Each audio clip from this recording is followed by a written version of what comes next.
Mukamlar köşgüniň eýwanyna Russiýanyň döwlet halk dörejilik öýüniň gurmagynda fotosuraçylaryň işleriniň we amaly haşam sunuwatynyň eserleriniň sergisi ýaýlanlanyrly.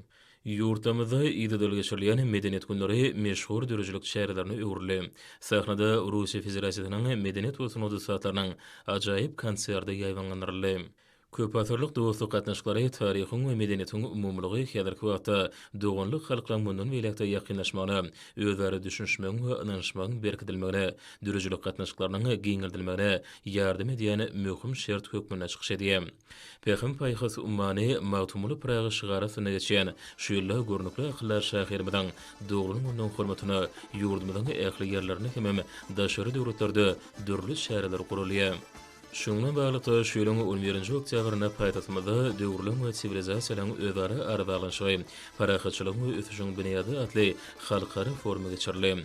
Bu çähereniň esasy maksady magtumly Pragaňyň dörejilik mirasyny wagt etmekden, günnäwir halklarynyň dilleriniň we edebiýatlarynyň özara baglanyşygyny, söz ustadynyň milli döwletligi ösürmekde eýleýän uruny, umumy adamzat gymmatlyklarynyň genji hadynyny goşandyny öwrenmekden ibaret boldy.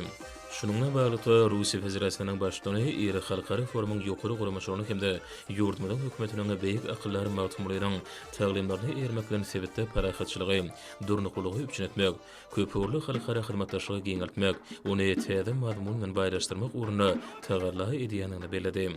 Munyň özi dostlukly döwletde magtumly Pragaňyň dörejiligine aýratyn hormat goýulýanlygynyň güwäsdir. Mälim bolýary günnäwiriň görnükli akyllar şäheriniň hormatyna Moskwa, Sankt-Peterburg şäherlerini, Astrahan oblastyny hemde Stavropol ülkesini ýadygarlyklar oturdurly. Astrahan oblastynda magtumly Praga adynaky umumy bilim berýän mektep guruldy. Şolar wagtyň özünde magtumly Praga medeni seýilgär toplumyna akyllar şäheriň ägurt uly ýadygarlygy, dürli ýurtdan hemde ülkelerini dünýä meşhur nusgawy şäherler hemde akyllarlar bilen bir hatarda Rus we dünýä edebiýatynyň nusgawy ýazyjysy Fyodor Mikhailovich Dostoyevskiň heykeliniň oturdugyny ony bellemek ýakymlydyr. Soňky döwürde Türkmenistan hemde Russiýa Federasiýasynyň arasynda insan-perwer gatnaşyklary çyň manyny eýe bolýar. Bilim urumyny gatnaşyklar giňirdilip, ilim we medeni alışmalary iki döwletiň sebäpdäri hyzmatdaşlygy işen ösürilýär.